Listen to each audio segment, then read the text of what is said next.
Hello everyone, welcome back to our channel Economics Achiever Academy. So today we will complete our chapter first of macroeconomics.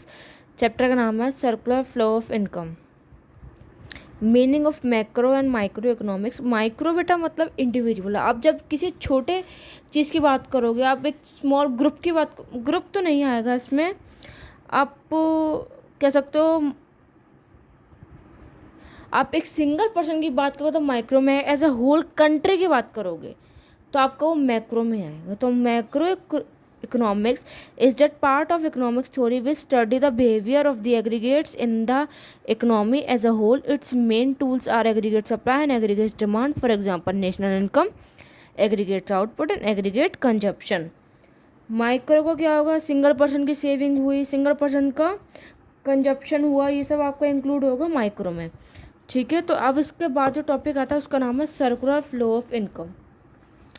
Circular flow of income बेटा ये तीन होते हैं.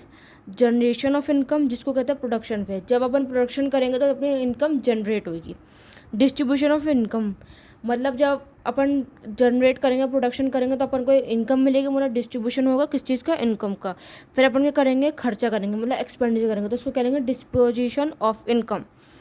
और बेटा economy of circular of income चार होती हैं: house hold, firm, government and foreign, मतलब rest of the world.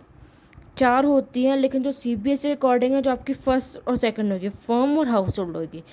House hold आपकी होगी कंज्यूमर, जो आप कंज्यूम करोगे. प्रोड्यूस फर्म होगी प्रोड्यूसिंग, जो आप प्रोडक्शन करोगे.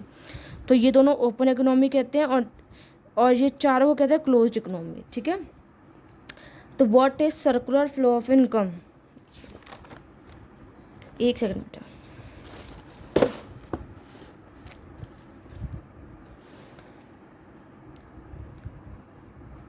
It referred to the cycle of generation of income in the production process, its distribution among factors of producing, and final its circulations from household to the firm in the form of consumption expenditure on goods and service produced by them.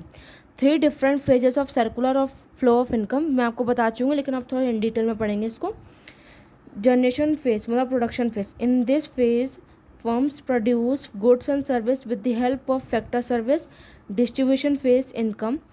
This phase involves the flow of factor income, rent, wages, interest, profit from firm to household. Disposition phase expenditure. In this phase the income received by the factors of production is spent on the goods and service produced by firm. ठीक है. अब जानते हैं भैया ये क्या है, क्या चीज़. देखो, जब हाउस होल्ड से आप फर्म पे जाओगे, आप क्या करोगे, फैक्टर सर्विस. ठीक है. तो आपको क्या मिलेगा, फैक्टर पेमेंट. फैक्टर सर्विस जैसे कि land, labour, capital, entrepreneurship. Factor payment, rent, wages, interest, profit. फिर आप क्या करोगे, कंजप्शन एक्सपेंडिचर करोगे, आप खर्चा करोगे. फिर आप क्या करोगे, गुड्स एंड सर्विस करोगे. फिर आपकी इनकम रिसीव होगी. फिर आप फिर से क्या करोगे, कंजप्शन एक्सपेंडिचर. तो यही साइकिल होती है. इसको कहते हैं cycle of circular flow of income.